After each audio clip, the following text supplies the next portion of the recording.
If you're feeling worn down and burned out trying to herd the cats on your executive team, then stay tuned. Hey folks, Dr. Kevin here. In today's video, we're going to talk about the 3 key obstacles to leadership team success and the solution to those obstacles so you can create the most effective leadership team that pulls your organization in an aligned fashion into the future. Now, I've helped literally hundreds of leadership teams become high-performance teams. And I found in my research and in my work that there's really 3 core areas that undermine the success of a leadership team. And you probably experienced this on your team as well. These 3 areas are role clarity, culture bias, and alignment. I want to break these 3 down for you, help you understand how they happen, and give you the skills and techniques to be able to drive forward, getting these obstacles out of the way.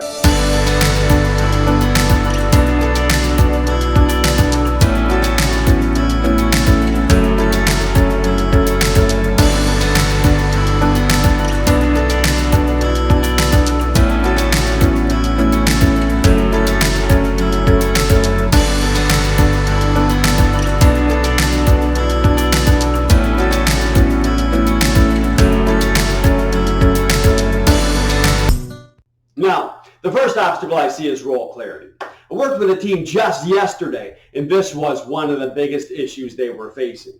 They didn't have clear enough delineation of who was doing what. You know, it's interesting too, what often happens without that role clarity, individuals will often think the other person is responsible for something that they don't think they're responsible for. And I've seen this boil down into communication issues and conflict simply because of a lack of awareness of what the roles are, who's doing what when. The solution, well, first of all, role clarity is the issue. What are the symptoms to that? It looks like communication breakdowns. It looks like conflict on a team. It looks like silos or subgroups or people not communicating to each other. And it all boils back to a misunderstanding of who's doing what when. Now, rest assured, on a leadership team, the role of individuals on a leadership team is not to be in the silo and not to be the head of their silo or their department or their division, but to be an equal member on a level team with the other leaders. So what is the role then on that team? It's very different than being a head of your own department. When you rise up and now you're a member of the leadership team, it's really important to have folks have clarity around what the purpose of the team is and what they're expected to be able to provide and produce on that team. Similarly, when looking at the cross-functionality of a leadership team, it's so important that the team members all understand not only the roles of each individual, and it's amazing to me how many teams haven't really written that down and had discussions around it, and so people start to make assumptions, and based on those assumptions, then we start to believe that people might not be doing what they're expected to do or what they should be doing, and we get frustrated, and that drives our communication. All of this undermines how your team is functioning. Take time to have discussions around whose role is what on the team. Make sure it's documented and make sure you continually come back to it, because most of the conflicts that happen in leadership teams are often process issues or they're about expectations that one individual might have that the other doesn't. Unwritten, undocumented expectations are the bane of any leadership team's existence. You have to be really clear. Make sure it's documented. Make sure everybody on the team understands what their role is on the team. In that way, you can start to have deeper communication and conversation around what the end goal is and everybody's role in getting to that final destination. So the thing to do to overcome that role clarity issue that can serve as an obstacle is simply take time. Make sure pull out the job descriptions. Now, the job descriptions often pale in comparison to what the actual individual is really doing. So I find sometimes working with teams, it's great. We'll put up flip charts and write down who's doing what. And almost create a flow, a workflow to show who's responsible of all the areas on the leadership team, who's responsible for what. And to be able to really clearly articulate that. Without those clear expectations, again, there's going to be conflict and it's going to undermine the success of your leadership team. Write it down, have discussions about it, surface it. Don't assume that everybody understands, because they don't, I guarantee it. All right, that's the first area, role clarity. The second area that really undermines how leadership teams function is culture bias. Now, culture bias is, well, culture is kind of a nebulous term often. People don't really understand what culture is. And most teams I see are driven by a culture bias they're not even aware of, because they don't have the structure or the lens to look at and understand how the decisions they're making are being influenced a particular way because of the culture of the organization and really the culture of the individuals on the team. So first of all, what is culture? In my mind, culture is simply what happens when people come together.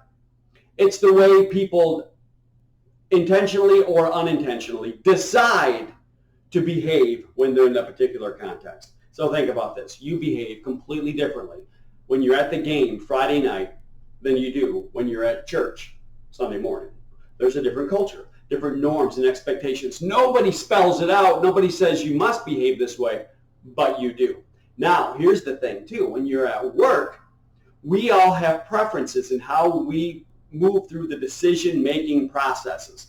Some people are big idea thinkers. They like to reach for the sky and they have their head in the clouds. Other people want the data, their heads down in the weeds. Well, depending on the individual personality makeup of the people on your team, there's going to be a bias. When I work with teams of accountants, they behave completely different than leadership teams in a marketing organization. So in a marketing organization, what I'll find is those individuals will be laden with ideas and always want to discuss the next thing. When I find accounting organizations, right, they'll be down in the weeds and they'll really be going meticulously through the details. Now, so the point is your team will have a particular culture. The interesting thing is, again, I just experienced this 2 days ago, that one individual had a distinctly different personality profile than the overall makeup of the team. He tended to think differently, and that difference was devalued, right? He was seen as the issue on the team. He didn't as easily buy into the perspective that the team, when the team was making decisions, the decisions the team came up with, he would have a reason why or see things differently, a reason why it might not work. He became the bane of the team's existence, but the interesting thing is when we really started to pull it apart and dissect it, the team realized that he was the one who was really bringing the gold to the team. Because what happens when like-minded people come together? Groupthink starts to happen. People start to think the same. People with similar mindsets will agree with each other and they'll have a quick problem-solving process. They'll come to a solution. But there will be holes in their logic that will undermine the solution as they try to drive it forward. So making sure that those people who tend to think differently than the mainstream of your team, those people who sometimes feel on the fringe, or the people who cause frustration because they will seem to have a different perspective than the rest of the team, those people can be gold. I've seen those individuals save organizations because the blindedness that happens with groupthink, when people think the same way, and that's the team culture, and they all buy in and they all agree, and there's one individual saying, wait a minute, we haven't looked at it this way. That one individual steps outside who frustrates the rest of the team, but that individual can be the saving grace. So when we're talking about culture bias, it's really important to understand, to find a tool to be able to understand the culture of the team and to see how individuals fit into it. Again, I'm hearkening back, thinking back to that team 2 days ago. It was phenomenal when we used the culture tool to understand the culture of the team. Then it's everything that preceded that started to make more sense to the team. It was funny to see him burst out laughing, like, of course, now we understand why it is you did this and you did this and you did this when talking to the executive. And it gave him permission to not take it personally because he looked at things very differently than the rest of the team. So paying attention to culture bias, recognizing that there's going to be on your team a personality for that team. That is a certain way the team's going to operate. And there will be individuals on that team who will not fit in as comfortably, who will think differently than the main culture of the team. that is going to create some friction. Unless you can bring those people on board and validate their perspective, let them know they're heard, and recognize that what they're bringing is gold, you're going to have some obstacles to your team's success. Bring them on board. That's number 2, culture bias. So we have role clarity, number 1, making sure you have clarity of what the roles are on the roles and the goals on the team. Number 2 is culture bias, recognizing that every team has its own thumbprint, its own unique personality. The third element that really undermines a leadership team's success is a lack of alignment. Now, when I talk about alignment, it's really about just moving the same direction. And there's some things that get in the way, 3 core areas that really undermine alignment on a leadership team. One is not having a clear team charter or understanding where the team is trying to go. What's the purpose of the team? The second is not having a dedicated space, a war room. And the third is not having consistent meeting times. So let's break it down. When you think about creating a deeper level of alignment on your leadership team, creating that team charter is essential, right? In much the same way that an organization will have a fully kind of articulated, documented leadership purpose, a vision, a mission statement, what have you, your values. It's really important to do that for the leadership team as well. Otherwise, people will default to reporting out. It's such a waste of energy and time to get a high level, get your executive team together for folks to report out. You can read reports online.